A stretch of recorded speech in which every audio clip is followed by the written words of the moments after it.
Hello everyone. দেখুন, মাথা ব্যথা নিয়ে আমরা কিন্তু সবাই রীতিমতো প্রচুর টেনশনে থাকি। সেটা ছোট বাচ্চার ক্ষেত্রে হোক বা একটা অ্যাডোলেসেন্স ছেলে মেয়ে বা মিডিল এজ বা ওল্ড এজ, সবাই কিন্তু থাকি। আমরা যদি পার্সেন্টেজ বার করতে চাই তাহলে 90% থেকে 95% মানুষ কিন্তু মাথা ব্যথায় ভুগি আমরা। অনেক কারণ থাকে, তার মধ্যে কিছু কমন কারণ থাকে, যেটা সব থেকে ইম্পর্টেন্ট কারণ হচ্ছে কমন কারণ ঘুম হয়নি, হয়তো তার জন্য হতে পারে। আবার টেনশনের জন্য অনেক সময় হতে পারে। আবার মাথা চুল ভেজা আছে তার জন্য অনেক সময় হতে পারে। আবার সাইনাসে কিছু সমস্যা আছে তার জন্য কিছু হতে পারে। হঠাৎ করে সর্দি লেগে গেছে কিংবা জ্বর হয়ে তার জন্য হতে পারে। এগুলো কমন ম্যাটার থাকে মাথা ব্যথার জন্য। কিংবা মাইগ্রেন কারো কারো ক্ষেত্রে আছে, তার জন্য মাথা ব্যথা হতে পারে। কিন্তু কিছু আরো মাথা ব্যথা হয় যেটা লেস ইম্পর্টেন্ট থাকে, টিউমার কিংবা আরো ইম্পর্টেন্স কম থাকে, যেটা প্রচুর কম ক্ষেত্রে হয়। আজকে যে ব্যাপারটা নিয়ে আলোচনা করতে চাইছি, মাথা ব্যথার 10টা কি কি কারণ হতে পারে, নর্মাল কারণ, যে কারণগুলো আমরা হয়তো ইজি বুঝতেই পারি না, হয়তো যে টোটাল 10টা কি কারণ হতে পারে মাথা ব্যথার। এবং আর একটা জিনিস নিয়ে বলবো যে 10টা কি করলে মাথা ব্যথা আমাদের কমবে। যে 10টা কারণে মাথা ব্যথা বাড়ছে সেই 10টা কারণ বলবো, এবং যে 10টা কারণে মাথা ব্যথা কমবে সেই 10টা কারণও আজকে আলোচনা করব। আমি doctor MD S Azam, consultant homeopathy physician, BHMS honours, medical officer, Kaliachak 3 rural হাসপাতাল। দেখুন, টোটাল যে 10টা কারণ আছে মাথা ব্যথার, তার মধ্যে প্রথম যে ইম্পর্টেন্ট কারণটা হচ্ছে স্লিপ, ঘুম। ঘুমের কারণটা সব থেকে বেশি ইম্পর্টেন্ট। কি হয়, আমরা যদি খুবই কম ঘুমাই তবুও অনেকজনের মাথা ব্যথা হতে পারে। আবার যদি বেশি ঘুমাই তবুও মাথা ব্যথা হতে পারে। বেশি ঘুমানোর জন্য মাথা ব্যথা, প্রথমে কম ঘুমানোর জন্য মাথা ব্যথা কেন বলবো, তার কারণটা হচ্ছে ব্রেনটা আমাদের কমপ্লিটলি রেস্ট পায় না। যতটা প্রয়োজন তার থেকে কম রেস্ট পায়। তার জন্য অনেক সময় কি হয়, কিছু নার্ভগুলো ইনঅ্যাক্টিভ থাকে, তার জন্য কিন্তু অনেক সময় এই প্রবলেমটা আসতে পারে, বা গ্লুকোজ ডেফিসিয়েন্সির জন্য আসতে পারে। বেশি হলে কি হয়, অনেক সময় ঘুম বেশি হলেও মাথা ব্যথা হয়। তার কারণটা কি? ঘুম বেশি হলে মাথা ব্যথা হওয়ার কারণ কিছু হরমোনাল ডেফিসিয়েন্সি আসে, তার জন্য কিন্তু মাথা ব্যথা আসে। এটা হচ্ছে 1 নম্বর কারণ। দ্বিতীয় কারণ হচ্ছে যারা একটা চা বা কফির প্রতি একটা নেশা থাকে, তাদের ক্ষেত্রে মাথা ব্যথা হওয়ার চান্স থাকে। তার কারণটা কি? ক্যাফাইন কিন্তু আমাদের মাথা ব্যথার একটা কারণ হয়ে দাঁড়ায়। ক্যাফাইন গেলে আমাদের কিন্তু নার্ভকে অ্যাক্টিভ করে, এতে আমাদের কিন্তু মাথা ব্যথা একটা আসতে পারে। তো চা এবং কফি কিন্তু মাথা ব্যথার জন্য একটা কারণ হতে পারে। এটা 2 নম্বর পয়েন্ট। 3 নম্বর কারণ হচ্ছে, ম্যাক্সিমাম আমরা কি করি, যারা স্কুল গোয়িং বাচ্চা আছে বা যারা আমরা কলেজে পড়ুয়া আছি বা আমরা যারা হয়তো সার্ভিস করি বা যে কোনো কাজই করি না কেন, আমরা জলের বোতল ব্যাগে হয়তো রাখি, কিন্তু জলের বোতলটা যতটা জল নিয়ে যায় ঠিক তার হয়তো ততটাই কিংবা একটু পরিমাণ খাই, তারপরে বাড়িতে ফিরিয়ে নিয়ে আসি। তার কারণটা আমাদের মাথা ব্যথা, এটা একটা ইম্পর্টেন্ট কারণ হয়ে দাঁড়ায় যে জল কম খাওয়ার জন্য বা ডিহাইড্রেশন হলেও কিন্তু মাথা ব্যথা দেখা যায়। তো এটা হচ্ছে 3 নম্বর পয়েন্ট, জল কম খাওয়া এবং ডিহাইড্রেশন। 4 নম্বর পয়েন্টটা কি? ইরেগুলার খাবার দাবার মানে নর্মাল টাইমে আমাদের যে খাবার দরকার তখন হয়তো গ্যাপ পড়ে গেল কোনো কারণবশত। এতে কি হয়, গ্যাপ পড়ার জন্য হয়তো দুপুর টাইমে আমি খাওয়ার কথা ছিল, সেটা হয়তো কোনো কারণে, কোনো কাজের ক্ষেত্রে হোক বা কোনো ব্যস্ততার ক্ষেত্রে হোক না কেন, আমি হয়তো খেতে পারিনি, তখন একটা মাথা ব্যথা হওয়ার কারণ থাকে। তার কারণটা কি? আমাদের গ্লুকোজের ডেফিসিয়েন্সি হয়। আমাদের ব্রেনের মধ্যে যে খাবারটা যে গ্যাপ পড়লো, এতে গ্লুকোজের ডেফিসিয়েন্সি হয়, এই জন্যই কিন্তু মাথা ব্যথা থাকে। ডেফিসিয়েন্সি হওয়ার জন্যই মাথা ব্যথা একটা কারণ হয়। এটা হচ্ছে 4 নম্বর পয়েন্ট। এবার 5 নম্বর পয়েন্ট হচ্ছে, যারা সেডেন্টারি লাইফ লিড করে। সেডেন্টারি লাইফ বলতে সারাদিন ঘরে বসে থাকা, সারাদিন খাওয়া দাওয়া আবার ঘুমিয়ে পড়া বা বসে থাকা, কোনো কাজকর্ম যারা করে না, তাদের ক্ষেত্রে মাথা ব্যথা একটা কারণ হয়ে দাঁড়ায়। তার প্রধান কারণটাই হচ্ছে কি, যে লেস অ্যাক্টিভিটি এবং লেস এক্সারসাইজ। এতে আমাদের কিন্তু এই প্রবলেম, এটার জন্য মাথা ব্যথা কিন্তু অনেক সময় হয়। এটা হচ্ছে 5 নম্বর পয়েন্ট। 6 নম্বর পয়েন্ট হচ্ছে টেনশন। অতিরিক্ত টেনশন বা স্ট্রেস বা ডিপ্রেশন যদি কিছু থাকে তবুও মাথা ব্যথা হতে পারে।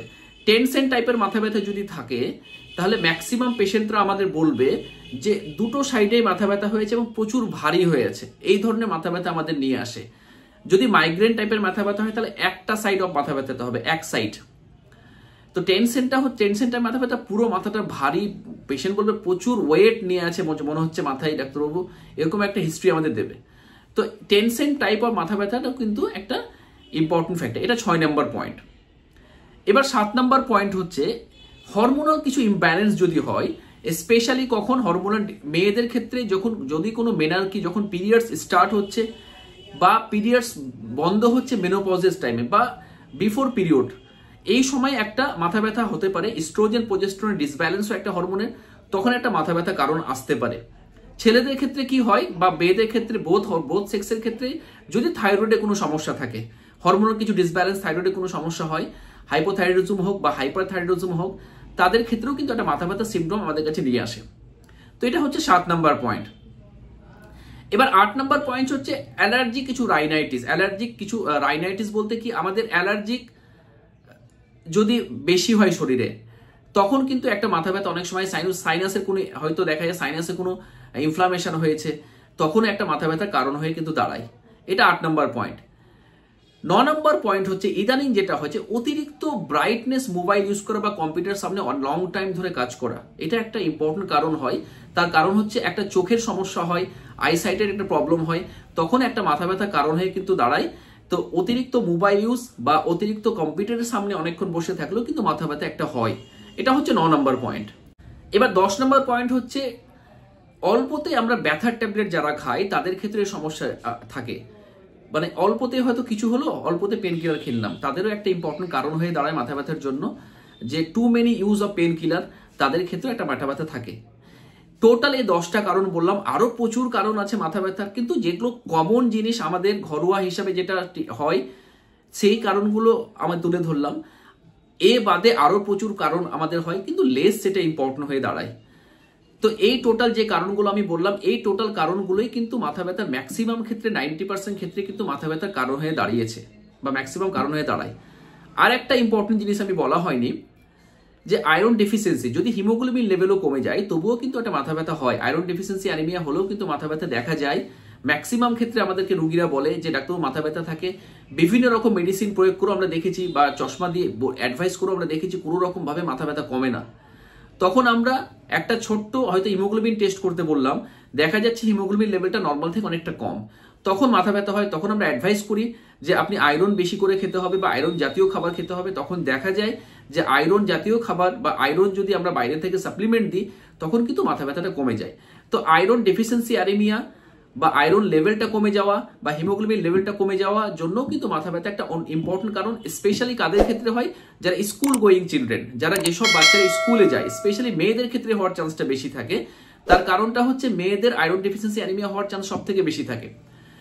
স্কুল গোয়িং মেয়েদের ক্ষেত্রে হওয়ার চান্স বেশি, এবং কখন প্রেগনেন্সির সময় একটা থাকে, হিস্ট্রি আমাদের দেয়, এবং আফটার প্রেগনেন্সি আর ল্যাকটেশন পিরিয়ডে যখন বাচ্চা প্রসব করার পরেও কিন্তু এই প্রবলেমটা আমাদের কাছে নিয়ে আসে। তার প্রধান কারণটাই হচ্ছে আয়রন ডেফিসিয়েন্সি অ্যানিমিয়া। তো আয়রন ডেফিসিয়েন্সি যদি আমার হয় তাহলে অবশ্যই বাইরে থেকে সাপ্লিমেন্ট দিতে হবে, বা আয়রন জাতীয় খাবার যদি আমি খাই তাহলে ডেফিনেটলি মাথা ব্যথা কমবে। তো টোটাল যে 10টা কারণ বললাম সেই কারণগুলো মাথা ব্যথা 90% ক্ষেত্রে হয়ে দাঁড়ায়। তো এই কারণ এবার আমি আলোচনা করব যে কোন 10টা জিনিস করলে মাথা ব্যথাটা কমবে, আমার মাথা ব্যথা কমার জন্য কোন 10টা জিনিস আমি ফলো করব, সেই জিনিসটা আমি আলোচনা করব। প্রথম যে জিনিসটা বলবো, যে কারণে মাথা ব্যথা, যদি মাথা ব্যথা প্রচুর হয় আমরা কি করতে প্রথমে বলবো, প্রথম বলবো যে অন্তত মিনিমাম 8 আওয়ার্স কিন্তু আমাদের ঘুমাতে হবে। 8 ঘন্টা মিনিমাম কিন্তু আমাদের ঘুম লাগবেই। 8 ঘন্টা না ঘুমালে কিন্তু আমাদের মাথার মধ্যে প্রচুর স্ট্রেস থাকে, তখন কিছু প্রবলেম আমাদের চলে, তখন কিন্তু মাথা ব্যথা বাড়ে। তো মিনিমাম আমাকে 8 ঘন্টা ঘুমাতে হবে। এটা হচ্ছে 1 নম্বর পয়েন্ট। মাথা ব্যথা যাদের ক্ষেত্রে হচ্ছে তাদেরকে মাথা ব্যথা কমানো সব থেকে ইম্পর্টেন্ট রিলিভের ফ্যাক্টরের জন্য 1 নম্বর ফ্যাক্টর এটা। দ্বিতীয় হচ্ছে, যদি মাথা ব্যথা হয় ওই সময় একটা কোয়াইট রেস্ট এবং ডার্ক প্লেস, একটা চুপচাপ ঘরে আমি চোখ বন্ধ করে থাকবো, একটু রেস্ট নেব, তখনও এটার জন্য কিন্তু মাথা ব্যথা কমে। এটা 2 নম্বর পয়েন্ট। 3 নম্বর পয়েন্ট হচ্ছে যে আমি ওই সময়টা গ্রিন টি বা জিঞ্জার টিও খেতে পারি। ওই সময়টাতে গ্রিন টি এবং জিঞ্জার টি খুবই বেশি ইম্পর্টেন্ট এবং খুবই হেল্পফুল মাথা ব্যথার জন্য। গ্রিন টিতে প্রচুর অ্যান্টিঅক্সিডেন্ট থাকে, জিঞ্জার টিও প্রচুর অ্যান্টিঅক্সিডেন্ট থাকে। যদি আমরা ওই সময় খাই তাহলে কিন্তু অনেকটা মাথা ব্যথা কমবে এবং অনেকটা রিলিফ পাবে কিন্তু। এটা 3 নম্বর পয়েন্ট। 4 নম্বর পয়েন্ট হচ্ছে টু মেনি ওয়াটার, যদি অনেক সময় ডিহাইড্রেশনের জন্য মাথা ব্যথা হয় তখন আমরা বেশি করে জল খেতে বলি, যে বেশি করে জল খেলেও কিন্তু মাথা ব্যথা অবশ্যই অনেকটা রিলিফ পাওয়া যায়। যদি ডিহাইড্রেশনের জন্য মাথা ব্যথা হয় তাহলে ডিহাইড্রেশনটা কভার হলেই কিন্তু মাথা ব্যথা কমে। এটা হচ্ছে 4 নম্বর পয়েন্ট। 5 নম্বর পয়েন্ট হচ্ছে কি, অ্যাভয়েড টেনশন এবং স্ট্রেস। যারা টেনশন এবং স্ট্রেস নিয়ে আছে তাদেরকে টেনশন এবং স্ট্রেসকে অ্যাভয়েড করতে হবে। যদি আমরা স্ট্রেস এবং টেনশনকে অ্যাভয়েড করি তাহলে অবশ্যই মাথা ব্যথা কিন্তু, যাদের টেনশনের জন্য বা স্ট্রেসের জন্য মাথা ব্যথা হয় অবশ্যই কিন্তু মাথা ব্যথা কমবে। এটা 5 নম্বর পয়েন্ট। 6 নম্বর পয়েন্ট, এক্সারসাইজ নট অনলি মাথা ব্যথা, সমস্ত রোগের মেডিসিন আপনারা বলতে পারেন এক্সারসাইজ। যারা ওবেসিটি আছে তাদের ক্ষেত্রে প্রচুর প্রবলেম হয়, যারা সেডেন্টারি লাইফ ইউজ করে তাদের ক্ষেত্রে মাথা ব্যথা বা অন্যান্য সমস্যা হয়। তো এক্সারসাইজ ইজ বেস্ট মেডিসিন সমস্ত রোগের জন্য। সেরকম মাথা ব্যথার জন্য খুব ভালো ওষুধ কিন্তু এক্সারসাইজ। এটা 6 নম্বর পয়েন্ট। 7 নম্বর পয়েন্ট, আমি ওই জায়গাতে, যে জায়গাতে মাথা ব্যথা হয় সেই জায়গাতে একটা ওয়ার্ম একটা অ্যাপ্লিকেশন বা আইস ব্যাগ দিয়ে একটা শেক দিতে পারি, আইস ব্যাগ অ্যাপ্লিকেশন দিতে পারি, কিংবা গরম শেক করতে পারি। এটার জন্য কিন্তু অনেক সময় মাথা ব্যথা আমাদের কমে। এটা এক ইম্পর্টেন্ট প্রসেস মাথা ব্যথা কমানোর জন্য। এটা 7 নম্বর পয়েন্ট। 8 নম্বর পয়েন্ট হচ্ছে জেন্টল ম্যাসেজ করতে পারি। জেন্টল আস্তে আস্তে যদি ম্যাসেজ করি যে জায়গাতে মাথা ব্যথা হয় তাহলেও কিন্তু অনেক সময় মাথা ব্যথা কমে। যদি অতিরিক্ত পরিশ্রম বা স্ট্রেসের জন্য মাথা ব্যথা হয় তখন অনেকটা রিলিফ পাওয়া যায়। এটা হচ্ছে 8 নম্বর পয়েন্ট প্রসেস। 9 নম্বর পয়েন্ট হচ্ছে, যে সময়টা মাথা ব্যথা হয় আমরা একটু লবণ পানির শরবতও খেতে পারি বা ওআরএসও খেতে পারি। তার কারণটা হচ্ছে অনেক সময় গ্লুকোজ লেভেল কমে গেলেও কিন্তু মাথা ব্যথা হয়। আমরা দেখা যায় একটা মিল হয়তো বন্ধ করে দিয়েছি, দুপুরের টাইমটা হয়তো খাইনি আমরা কাজের চাপের মধ্যে, তখন কিন্তু বিকেলের দিকে বা সন্ধ্যার দিকে মাথা ব্যথা বা দুপুরের পরে মাথা ব্যথা হতে পারে। সেই সময়টা আমরা যদি কোনো রকম ভাবে, যদি ভাত খাওয়ার অপশন না থাকে বা কোনো লাঞ্চের কোনো অপশন না থাকে, তখন আমরা অন্তত একটু চিনি এবং তার সাথে একটু লবণ দিয়ে হয়তো জলে মিক্স করে আমরা খেলেও কিন্তু অনেক সময় মাথা ব্যথা কমে। সুগার লেভেলটা বেশি হলে মাথা ব্যথা কিন্তু কমে। তো এটা হচ্ছে 9 নম্বর পয়েন্ট। এবার 10 নম্বর পয়েন্ট বলবো, যখন মাথা ব্যথা হয় তখন ডোন্ট ইউজ মোবাইল এবং ল্যাপটপ বা কম্পিউটার।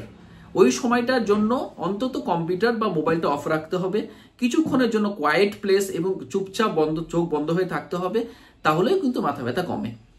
তো টোটাল যে প্রসেস, 10টা প্রসেস বললাম, মাথা ব্যথার কারণ 10টা এবং প্রসেস, এবং মাথা ব্যথার 10টা কারণ রিলিভ হওয়ার জন্য 10টা প্রসেস, আমরা দেখা যায় 90% ক্ষেত্রে কিন্তু এই প্রসেস অবলম্বন করলে মাথা ব্যথা কমে যায়। তো আমরা যদি এটা মেনটেন করি তাহলে অবশ্যই মাথা ব্যথা কমবে। লাস্টলি একটা কথা অবশ্যই বলবো, যে মেডিসিন আমরা কি কোনো খেতে পারি মাথা ব্যথার জন্য? ডেফিনেটলি খেতে পারি। কিছু মেডিসিন আমাদের আছে। আমি যেহেতু একজন হোমিওপ্যাথি ডক্টর, আমি একটা মেডিসিনে অ্যাডভাইস করতেই পারি, কিন্তু তার আগে অবশ্যই একটা কনসালটেন্টের প্রয়োজন পড়ে, একটা ডিসকাশনের প্রয়োজন পড়ে ডক্টরের সঙ্গে, একটা কেস ট্রেকিং বা টোটালিটি অফ সিমটমের প্রয়োজন পড়ে। কারণ প্রত্যেকটা পার্সনের ক্ষেত্রে প্রত্যেকটা আলাদা আলাদা ওষুধ আসে। কিন্তু দেখা গিয়েছে যে 80% ক্ষেত্রে আমাদের যে ওষুধগুলো আসে সেই ওষুধগুলোর নাম আমি বলতে পারি। সাধারণত দেখা যায় যে আমাদের যে বেলেডোনা 30 পাওয়ারের ওষুধ যদি আমি খাই, তাহলে কিন্তু দেখা যায় 80 থেকে 85% ক্ষেত্রে মাথা ব্যথা কিন্তু কমে যায়। যে কারণগুলোর জন্য মাথা ব্যথা আমি বললাম সেই কারণগুলোর জন্য কমে যেতে পারে। যদি দেখা যায় যে অন্য কোনো ঠান্ডা লাগার জন্য হয়েছে কিংবা জ্বরের জন্য, তাহলে অ্যাকোনাইট খেলেও কিন্তু খুব ভালো রেসপন্স, মাথা ব্যথা কমে। তার সঙ্গে সঙ্গে ব্রায়োনিও খুব ভালো মেডিসিন মাথা ব্যথার জন্য। যদি দেখা যায় যে গ্যাস্ট্রিক কোনো প্রবলেমের জন্য হয়েছে, কিংবা একটা মিল গ্যাপ পড়েছে, কিংবা হয়তো দেখা যায় যে হয়তো খুব রিচ ফুড জাতীয় কিছু খাবার খেয়েছে তারপর থেকে মাথা ব্যথা, আমি নাক্স ভূমিকাটাও কিন্তু অ্যাডভাইস করতে পারি খাওয়ার জন্য। নাক্স ভূমিকা যদি লোয়ার পোটেন্সি যদি আমি খাই তাহলেও দেখবে 2-1টা ডোজ খেলেও কিন্তু মাথা ব্যথা কমে। তো এই কয়েকটা ওষুধের কথা আমি বললাম, তবুও আপনাদের আমি অ্যাডভাইস দেবো, আপনারা একটু কাইন্ডলি পরামর্শ করে ওষুধটা খেলে বেশি ভালো হয়। কিন্তু এই ওষুধগুলো প্রচুর ইম্পর্টেন্স এবং খুবই ভালো রেসপন্স আমরা দেখেছি 80 থেকে 90% ক্ষেত্রে মাথা ব্যথা। নর্মাল মাথা ব্যথা, যদি সিরিয়াস কন্ডিশন থাকে তাহলে অবশ্যই নিয়ারেস্ট কোনো ডক্টরের পরামর্শ নিয়ে আপনি ওষুধ খান, আইদার মডার্ন মেডিসিন হোক, আয়ুর্বেদিক হোক বা হোমিওপ্যাথি হোক না কেন। তো আজকে আপাতত এটুকুই বললাম। আপনারা সবাই মিলে এক্সারসাইজ করুন, হেলদি ফুড খান, হেলদি লাইফ লিড করুন, অবশ্যই মিনিমাম 8 ঘন্টা অন্তত ঘুমান, এক্সারসাইজ অবশ্যই করুন, স্ট্রেস ফ্রি থাকুন। নিশ্চয়ই সবাই রোগ ফ্রি অবশ্যই সবাই থাকবে। সবাই ভালো থাকুন, সুস্থ থাকুন। সবাইকে ধন্যবাদ।